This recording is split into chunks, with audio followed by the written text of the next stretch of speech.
ദൈവനാമത്തിന് മഹത്വമുണ്ടാകട്ടെ. യിരെമ്യാ പ്രവാചകന്റെ പുസ്തകം 8-ാം അധ്യായം 1 മുതൽ 7 വരെയുള്ള വാക്യങ്ങളാണ് നമ്മളിൽ നോക്കുന്ന. 1-2 വാക്യങ്ങൾ വായിക്കുമ്പോൾ, ആ കാലത്ത് അവർ യഹൂദ രാജാക്കന്മാരുടെ അസ്ഥികളെയും പ്രഭുക്കന്മാരുടെ അസ്ഥികളെയും പുരോഹിതന്മാരുടെ അസ്ഥികളെയും പ്രവാചകന്മാരുടെ അസ്ഥികളെയും യെരൂശലേം നിവാസികളുടെ അസ്ഥികളെയും ശവക്കുഴികളിൽ നിന്നെടുത്ത് തങ്ങൾ സ്നേഹിച്ചതും സേവിച്ചതും പിൻചെന്ന് അന്വേഷിച്ചതും നമസ്കരിച്ചതുമായ സൂര്യനും ചന്ദ്രനും ആകാശത്തിലെ സർവ്വസൈന്യത്തിനും മുമ്പാകെ അവയെ നിരത്തിവെക്കും.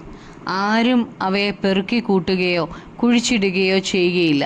അവ നിലത്തിന് വളമായി തീരും എന്ന യഹോവയുടെ അരുളപ്പാട്.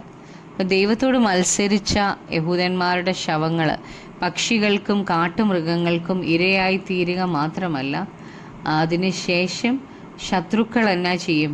ശത്രുക്കൾ യഹൂദൻ രാജാക്കന്മാരുടെ അസ്ഥികളും പ്രഭുക്കന്മാരുടെ അസ്ഥികളും പുരോഹിതന്മാരുടെ അസ്ഥികളും പ്രവാചകന്മാരുടെ അസ്ഥികളും യെരൂശലേം നിവാസികളുടെ അസ്ഥികളും ഒക്കെ ശവക്കുഴികളിൽ നിന്ന് പൊളിച്ച് അവരുടെ അസ്ഥികൾ കുഴികളിൽ നിന്ന് പുറത്തെടുക്കും. എന്നിട്ട് സൂര്യനും ചന്ദ്രനും മുമ്പാകെ അവയെ നിരത്തും എന്നാണ് പറഞ്ഞത്. സൂര്യനെയും ചന്ദ്രനെയും ആകാശത്തിലെ സർവ്വ സൈന്യത്തെയും ആരാധിച്ചിരുന്ന യഹൂദ രാജാക്കന്മാരുടെ അസ്ഥികൾ ഇപ്പോൾ സൂര്യനും ചന്ദ്രനും ആകാശത്തിലെ സർവ്വ സൈന്യത്തിനും മുമ്പാകെ അടക്കാതെ നിരന്ന് കിടക്കുകയാണ്. 3-ാം വാക്യത്തിൽ പറയുന്നു, ഈ ദുഷ്ടവംശങ്ങളിൽ ശേഷിച്ചിരിക്കുന്ന ശേഷിപ്പൊക്കെയും ഞാൻ അവരെ നീക്കിക്കളഞ്ഞിരിക്കുന്ന സകല സ്ഥലങ്ങളിലും ശേഷിച്ചിരിക്കുന്നവർ തന്നെ ജീവനെ അല്ല മരണത്തെ തിരഞ്ഞെടുക്കും എന്ന സൈന്യങ്ങളുടെ യഹോവയുടെ അരുളപ്പാട്. യഹൂദന്മാരുടെ ദുഷ്ടത നിമിത്തം ദൈവം അവരെ ശത്രുക്കളുടെ ദേശത്തേക്ക് പ്രവാസികളായിട്ട് അയച്ചു. അവർ ബാബിലോണിൽ ചെന്നിട്ട് അവിടെ അവർ ആഗ്രഹിക്കുന്നത് മരണത്തെയാണ്. അവരെ ബലമായിട്ട് ബാബിലോണിയർ പിടിച്ചുകൊണ്ട് പോയതാണ്. 4-5 വാക്യങ്ങൾ വായിക്കുമ്പോൾ, നീ അവരോട് പറയേണ്ടത് എന്തെന്നാൽ, യഹോവ ഇപ്രകാരം അരുളി ചെയ്യുന്നു, ഒരുത്തൻ വീണാൽ എഴുന്നേൽക്കയില്ലയോ?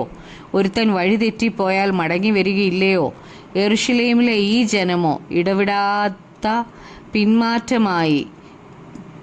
പിന്മാറിയിരിക്കുന്നതും വഞ്ചന മുറുകെ പിടിച്ചുകൊണ്ട് മടങ്ങി വരുവാൻ മനസ്സില്ലാതിരിക്കുന്നതും എന്ത്?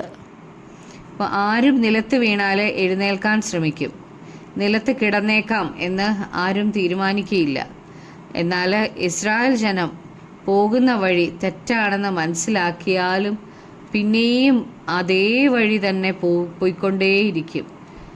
ഇതാണ് ദൈവത്തിൻ്റെ ജനമായ യഹൂദന്മാരുടെ ആത്മീയമായ അവസ്ഥ. ഈ ജനത്തിൻ്റെ പിന്മാറ്റവും വഞ്ചന മുറുകെ പിടിച്ചിരിക്കുന്ന സ്വഭാവവും വിട്ടിട്ട് ദൈവസന്നിധിയിൽ മടങ്ങി വരാൻ ദൈവം നോക്കിയിരിക്കുകയാണ്. 6-ാം വാക്യത്തിൽ, ഞാൻ ശ്രദ്ധ വെച്ചു കേട്ടു, അവർ നേര് സംസാരിച്ചില്ല. അയ്യോ, ഞാൻ എന്ത് ചെയ്തു പോയി എന്ന് പറഞ്ഞു. ആരും തൻ്റെ ദുഷ്ടതയെക്കുറിച്ച് അനുതപിച്ചില്ല.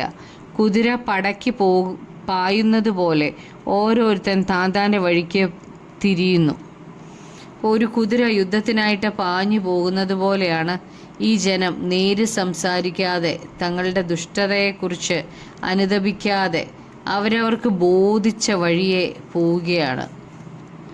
7-ാം വാക്യത്തിൽ, ആകാശത്തിലെ പെരിഞ്ഞാറ തൻ്റെ കാലം അറിയുന്നു, കുറുപ്രാവും മീവൽ പക്ഷിയും കൊക്കും മടങ്ങി വരുവിനുള്ള സമയം അനുസരിക്കുന്നു. എൻ്റെ ജനമോ യഹോവയുടെ ന്യായം അറിയുന്നില്ല. അപ്പോൾ ഓരോ കാലത്തും ഓരോ സ്ഥലത്തേക്ക് പറന്നുപോയി പാർക്കുന്ന പറവകളുണ്ട്, പക്ഷികളുണ്ട്. അവയ്ക്ക് എപ്പോൾ ഒരു ദേശത്ത് നിന്ന് പോകണമെന്നും എങ്ങോട്ട് പോകണമെന്നും എപ്പോൾ മടങ്ങി വരണമെന്നും അറിയാം. എന്നാൽ ഈ ജനത്തിന് തങ്ങളുടെ ദൈവത്തിൻ്റെ അടുക്കിലേക്ക് മടങ്ങി വരുവാൻ അറിയത്തില്ല. ആകാശത്തിലെ പക്ഷികൾ ഈ ജനത്തേക്കാൾ എത്ര വിവേകമുള്ളവരാണ്. ഈ ജനത്തിന് അവർ ആരുടെ അടുക്കിലേക്ക് മടങ്ങി വരണമെന്നറിയുന്നില്ല.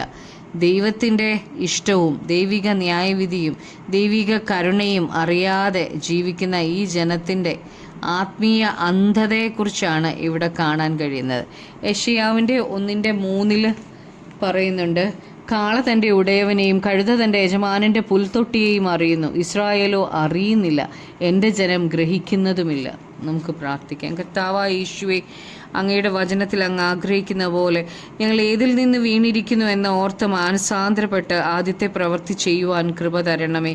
അല്ലാഞ്ഞാൽ അങ്ങ് കർത്താവെ വരികയും ഞങ്ങൾ മാനസാന്തരപ്പെടാഞ്ഞാൽ ഞങ്ങളുടെ നിലവിളക്ക് അതിൻ്റെ നിലയിൽ നിന്ന് നീക്കിക്കളയുകയും ചെയ്യുമെന്ന് അങ്ങയുടെ വാക്കാണല്ലോ.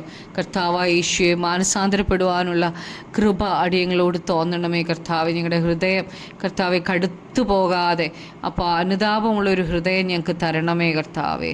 പ്രാർത്ഥന കേട്ടതിനായി നന്ദി, യേശു ക്രിസ്തുവിൻ്റെ നാമത്തിൽ തന്നെ. ആമേൻ.